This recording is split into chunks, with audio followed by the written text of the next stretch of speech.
That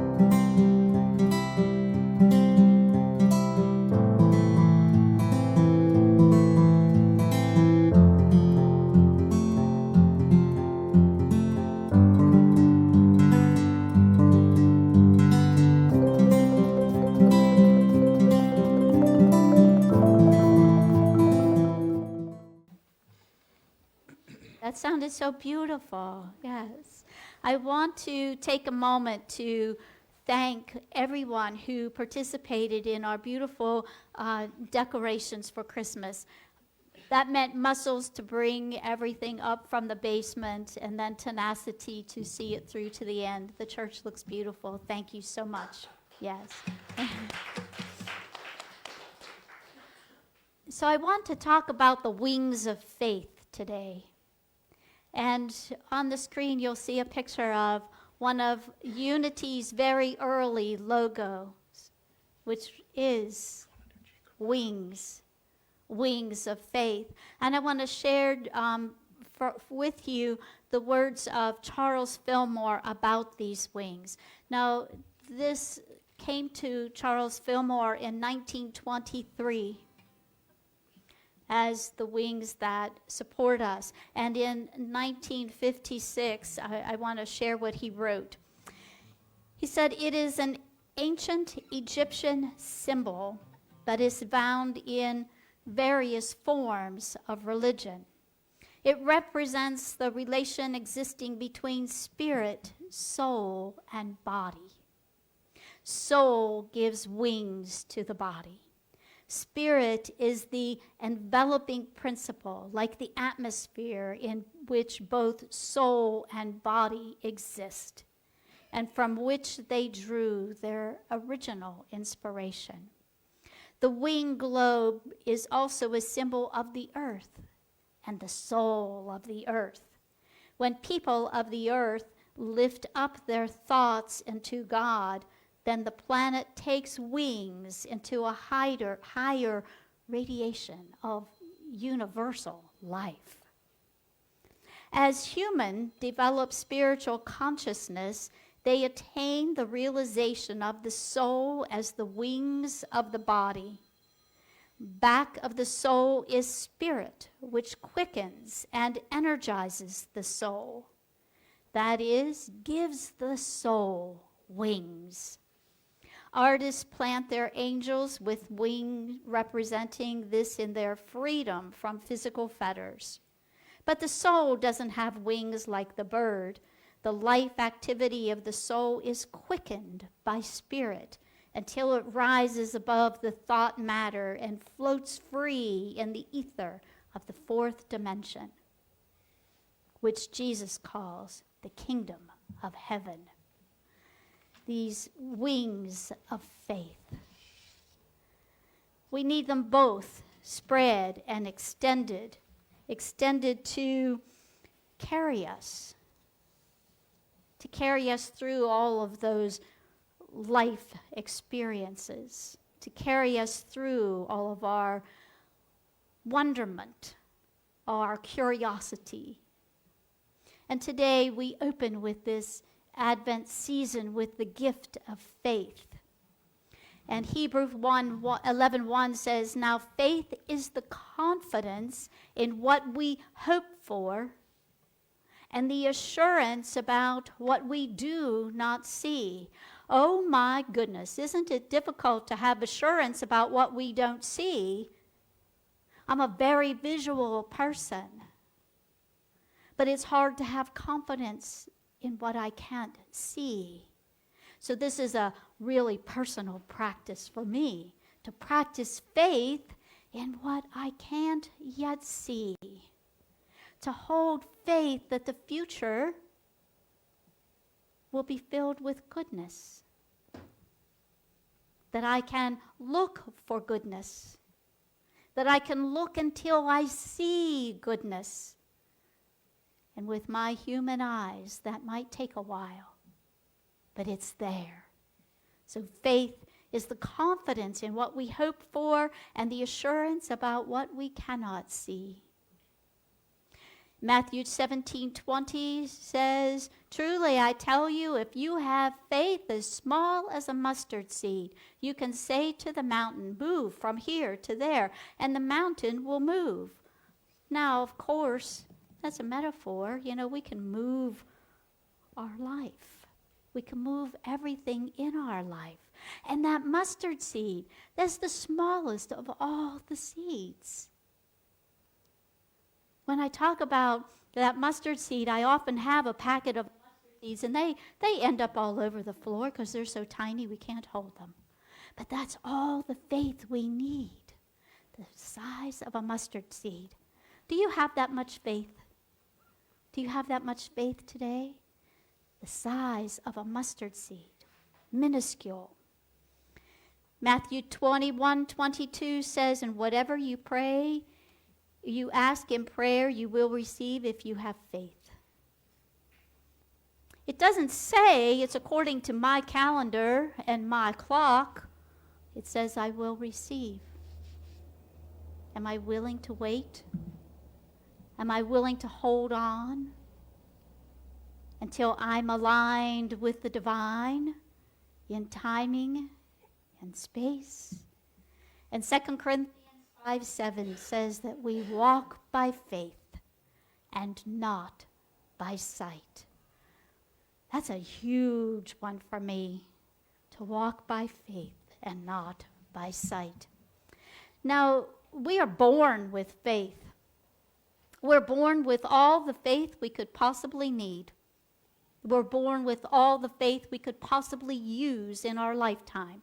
And right now on Sunday mornings, Penny's teaching the 12 powers, and we start with faith. We all have faith.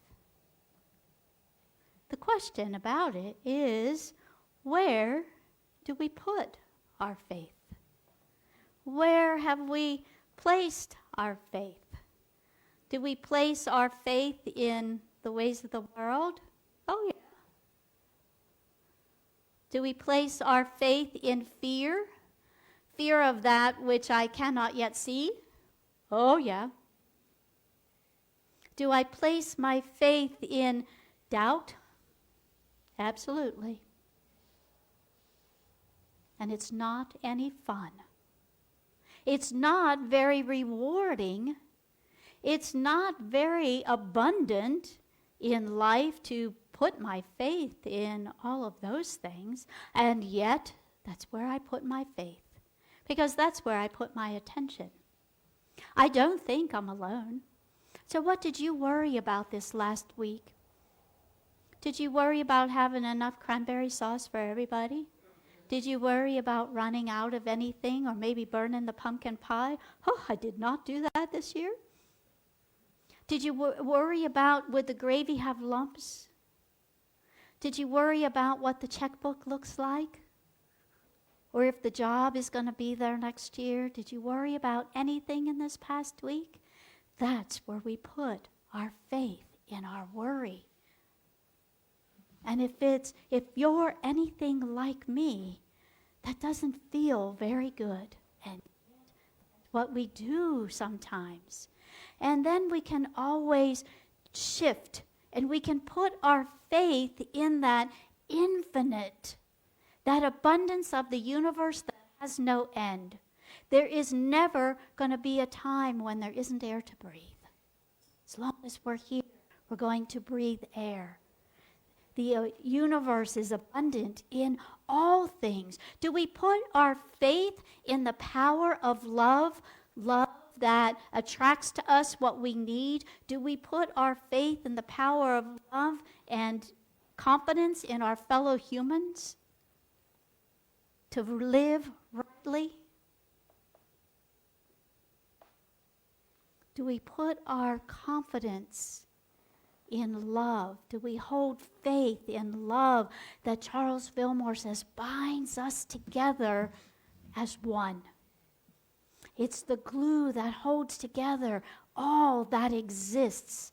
That's the power of love, not the emotion of love. The emotion of love comes and goes, waxes and wanes. grows deeper sometimes and shallow other times. But the power of love is what holds us together and reminds us that we are one. We cannot be separate. We can't be separate from one another or from nature, the trees, the birds, the fish, the mountains. We cannot be separate from any of that, any more than we can be separate from the divine, the infinite, love, whatever you call that essence and energy that moves in us and through us and between us and connects us. Do we put our faith in that? Do we put our faith in this mystery that we call life? This wild and crazy adventure of life. Do we put our faith in that? Do we believe what we say and what we said just moments ago, that there is one presence and one power active in this universe? And John tells us God is love, so that presence is love. That presence is always going to be love. That presence is always going to be calling us to love. Do we believe and put our faith in the principle that all beings have that divinity within them? Or do we look at others and separate and sort and sift ourselves into categories that divide us? Can we allow those visible and invisible lines to fall away and see only the beauty of another soul when we look in the eyes of another? We put our faith in that. Do we put our faith in God to be that source of our highest good when life happens? Or do we give it up to God and then decide, well, we might be able to do better, or I have an idea of how that might work, and just reel it back into our own ways of doing and being and solving? Where do we place our faith? This is a perfect day to sit and contemplate on where your faith is. It's a very subtle movement. You may not have noticed it, but notice where your mind is going, where your thoughts are going, where your faith is going, and shift again. Now, do we have faith in our divine intuition? Do we have faith that that divine is guiding us every single moment of every day, on the really big monumental stuff and on the little itty bitty things, like tomatoes? Thursday, I discovered that I had no vanilla. So I Googled open grocery stores, because what's a pumpkin pie without vanilla? So I found a store that was open, and I walked in the store, and I went through the produce department, and I said, I should probably get some cherry tomatoes while I'm here. That thought went through my mind, and I went on to the baking department with no tomatoes in hand. You're laughing. You've never done this before, have you? So I get home, and my daughter and I are making a beautiful charcuterie board, and my daughter looks at me and says, Mom, we didn't get any tomatoes. That's how finely tuned our intuition is. I heard the nudge to buy tomatoes that morning, and I ignored it. Am I alone? No, thank you. We ate without tomatoes, and it was all fine. But boy, did that land hard with me. Pay attention, Karen. Pay attention and be willing to follow. So, not living by faith takes us places. And we can practice Grace's radical prayer. Now, you might want to know who Grace is. For those of you who've been in Unity of Augusta for a long time, you know Reverend Lola.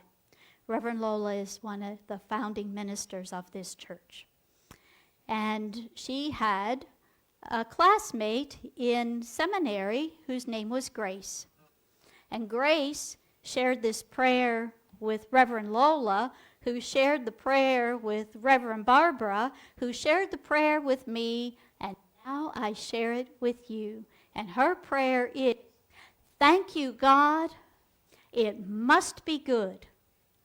What am I supposed to know? Thank you, God. It must be good. What am I supposed to know? Will you say that prayer with me? Thank you, God.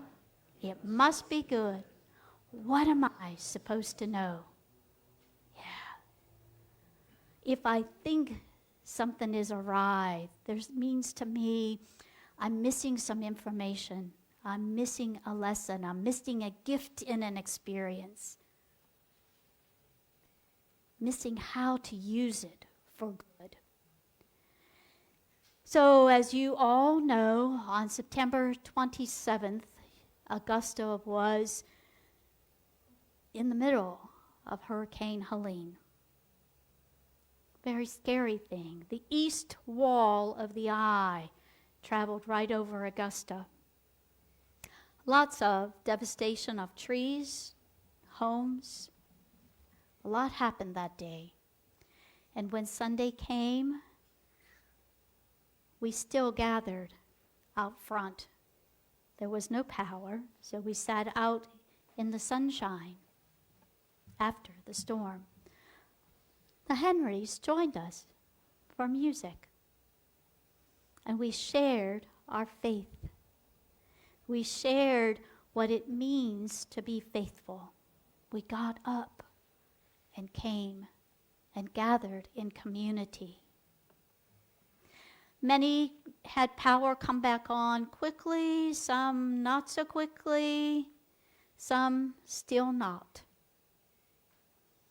Now Deb still doesn't have power, but Deb hasn't moaned or groaned about it. Deb has stood steadfast in her faith, knowing that everything is happening as it should to preserve her 100-year-old home in the right way in the right time. I think that's inspiring. Because how many weeks has it been? Days have become weeks, is now months. No electricity. Imagine walking through your home with no electricity.